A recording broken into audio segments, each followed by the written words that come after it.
Women are the primary caretakers of families in any society, and yet the rights and privileges they should enjoy are usually denied them. In 1987, women's rights groups declared May 28th of every year as the International Day of Action for Women's Health. This provided a platform to enable women all over the world to discuss issues about their health and well-being, assist them advocate for their rights, and ensure they get commitment from the government in addressing these issues. Unfortunately, women's right to health and reproductive wellness continues to be violated worldwide. The theme for this year's International Day of Action for Women's Health is Our Voices, Our Actions, Our Demand. Uphold women's health and rights now. The government of individual countries must strengthen their health systems and ensure their countries have healthy financing systems and adequate numbers of well-trained health workers to ensure decent health services for their female population, whoever they are and wherever they live.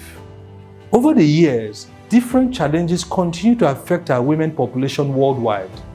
While developed countries are making progress in ensuring the rights of women are upheld and their health remains a priority to the government, in Africa and Sub-Saharan Africa in particular, a lot of work still needs to be done.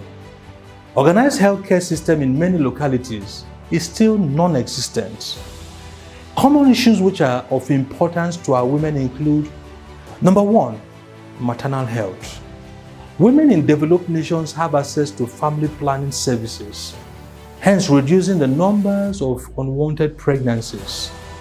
Also, the management of pregnancy and childbirth has advanced in the last 100 years, making childbearing a safe journey for many women who have organized health packages. Unfortunately, these benefits do not extend to the over 300,000 women who die from complications of pregnancy and childbirth every year. 2. Reproductive health.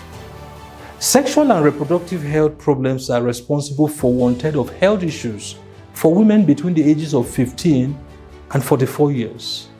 Unsafe sex is a major risk factor, particularly amongst women and girls in developing countries. This is why it is important to get services to the over 222 million women who aren't getting the contraception services they need. Number 3, sexually transmitted infections, HIV/AIDS. Young women are at higher risk of contracting STIs, including HIV. STIs such as chlamydia and gonorrhea can cause fallopian tube damage and is responsible for about 25% of cases of infertility. Syphilis causes a large number of early fetal deaths and stillbirths. Young women are at a higher risk of contracting HIV because of difficulty in negotiating sex with an older partner and the fact that they may not use a condom. They may also have challenges getting HIV treatment and care. Number 4, cancers. Cervical and breast cancers are the most common cancers in women. Early detection is still key in ensuring women are protected from these cancers. Cervical cancer can be prevented through the use of HPV vaccines. About 350,000 women die yearly from cervical cancer and about 500,000 women from breast cancer each year. The majority of these deaths occur in Africa, where screening for precancerous stages of the disease and treatment for early disease are almost non-existent. Number 5, the adolescent girl. The adolescent girl child, is at risk of several sexual and reproductive health challenges, including teenage pregnancy and STIs.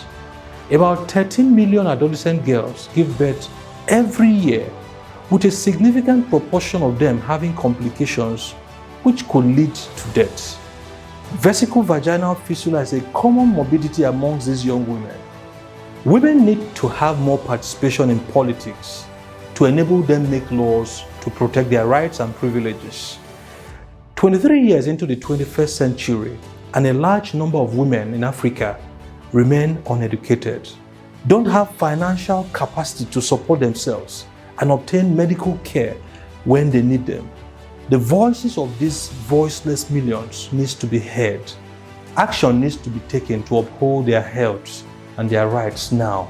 Governments need to ensure that healthcare services are in place to address the sexual and reproductive health of their women, to ensure they are safe and can live productive, meaningful lives.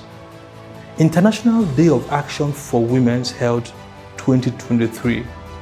What action are we taking to protect our women?